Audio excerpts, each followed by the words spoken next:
मुलांसाठी मस्त कुरकुरीत खाऊ।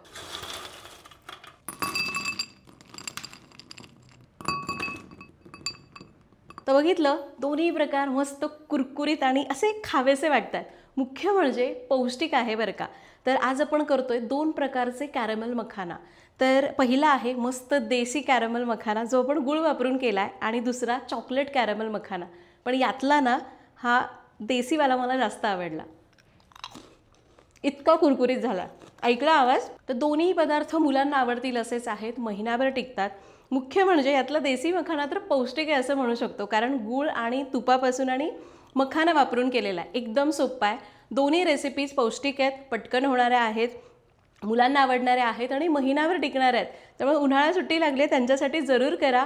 शिकायची रेसिपी तर व्हिडिओला लाईक करा आणि व्हिडिओ शेवटपर्यंत बघा। नमस्कार, सरिताच्या स्वयंपाकघरात म्हणजेच आपल्या सरिताज किचनमध्ये आज आपण मुलांना आवडतील असे मखाण्याचे दोन प्रकार करतोय। मस्त कुरकुरीत होतात, महिनाभर टिकतात। उन्हाळा सुट्ट्या चालू झाल्या तर मुलांसाठी असं काहीतरी करायलाच पाहिजे। दोन्ही रेसिपीज करायला एकदम सोप्या आहेत। रेसिपीला सुरुवात करूयात।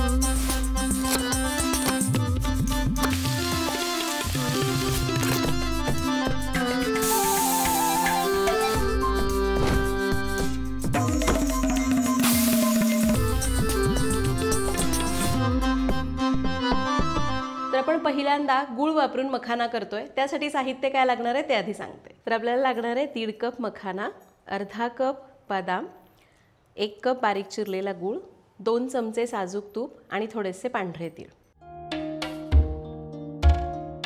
तर पहिल्यांदा आपण गुळातला मखाना करतोय। गॅसवर कढई चढवली आहे, यामध्ये घालायचे 1 ते 2 छोटे चमचे साजूक तूप। तूप गरम होऊन द्यायचं।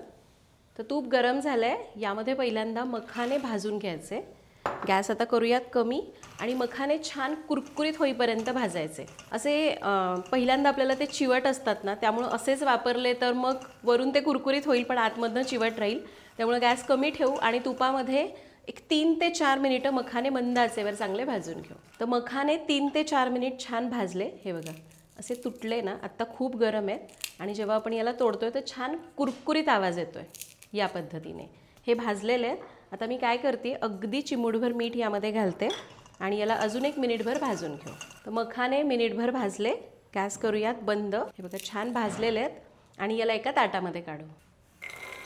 आता परत गॅस चालू केलाय, यामध्ये पुन्हा थोडंसं तूप घ्यायचं आणि यामध्ये भाजतोय बदाम। खरं तर इथं तुम्ही बदाम नाही वापरले, फक्त मखाने घालायचे असतील तरी पण चालेल।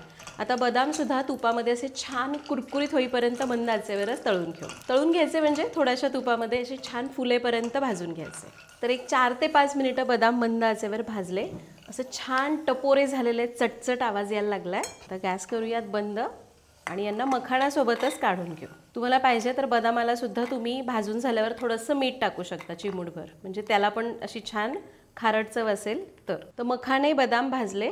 आता मी अगदी थोडंसं तूप घेतलंय कढईमध्ये आणि यामध्ये घालायचं आहे चिरलेला गूळ। 2 चमचे पाणी घालूयात आणि गूळ याच्यामध्ये चांगला विरघळवून घेऊ। सुरुवातीला गॅस थोडा मोठा ठेवायचा आणि सतत ढवळत गूळ विरघळवून घ्यायचा। तर बघा गूळ अगदी मिनिटभरातच विरघळला। आता गॅस करायचा आहे कमी आणि आपल्याला याचा कुरकुरीत तार होईपर्यंत पाक करायचा आहे, म्हणजे आपल्याला याचा कडक पाक करायचा आहे। गॅस कमी करूयात आणि याला एक 2 ते 3 मिनिटं शिजवून घेऊ। तर अजून एक 2 ते 3 मिनिटांनी आणि सुरुवातीपासून आत्तापर्यंत एकूण 6 ते 7 मिनिट झालेली आहेत। आपण पुन्हा एकदा चेक करूयात। पाण्यामध्ये टाकलं याला, हे बघा आता घट्ट दिसतंय, फेस आल्यासारखा वाटतोय आणि आता हे बघेल ना आपण, बघितलं तर हे कडक झालंय, असा आवाज येतोय प्लेटमध्ये टाकल्यानंतर। आणि जेव्हा आपण याला असं तोडतो त्यावेळी ते तटकन तुटते, याचा अर्थ हे व्यवस्थित तयार झालेलं आहे। गॅस मी कमीच ठेवला आहे। यामध्ये भाजून घेतलेले मखाणे आणि बदाम घालायचं, याला मिक्स करायचं, हे व्यवस्थित कोट करून घ्यायचं, म्हणजे हा जो पाक आहे मखाणे आणि बदामाला चांगला कोट व्हायला हवा।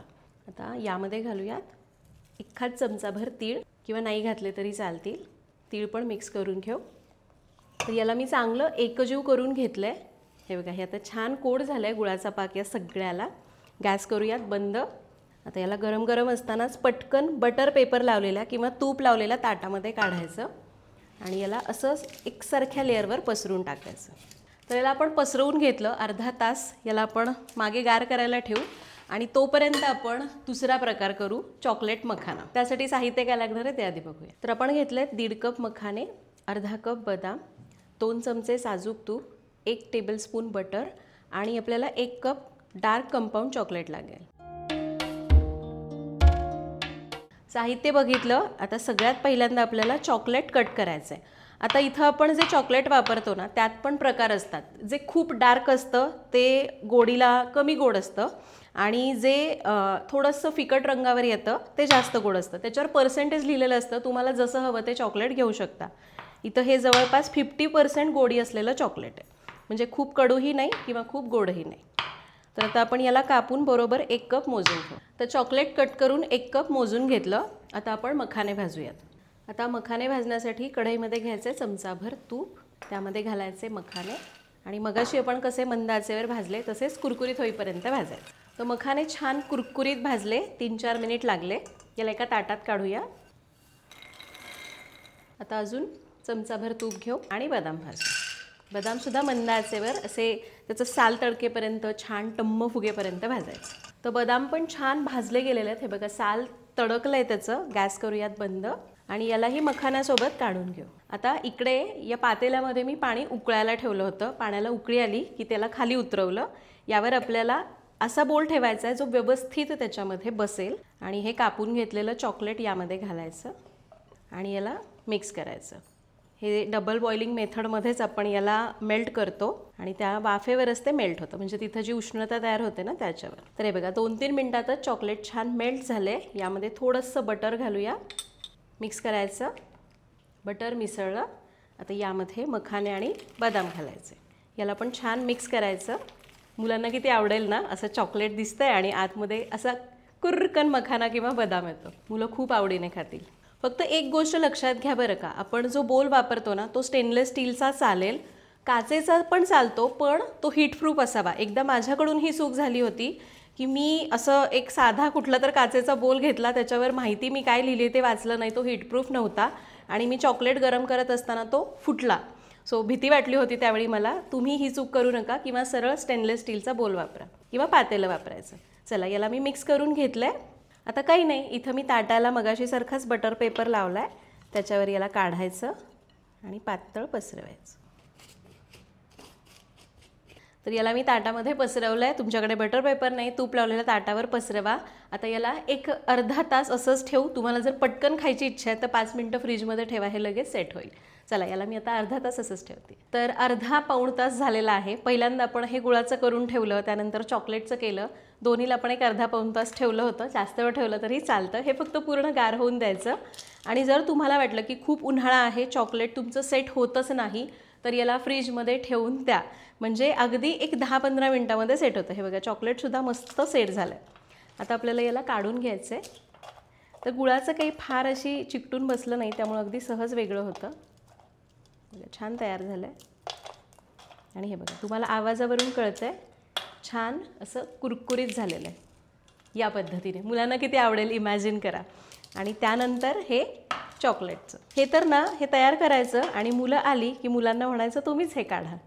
हे असं छान सॅटिस्फाईंग आहे ना, असं तोडायचं, मस्त वाटतं. चॉकलेटचे पण मखाने तयार झालेले आहेत. याला पण काढून घेऊ. आत्ता मनू पाहिजे होती, हे तिनेच सगळं करून दिलं असतं मला, मनू आणि पात. चला मी हे आता एकटीच आहे, हे मलाच करावं लागणार आहे. मी हे तोडून घेते. तर हे तर आपोआपच मोकळं झालं होतं आणि याला पण मी मोकळं करून घेतलं. आणि हे बघा छान असं चॉकलेट मखान्याला कोट झालेलं आहे.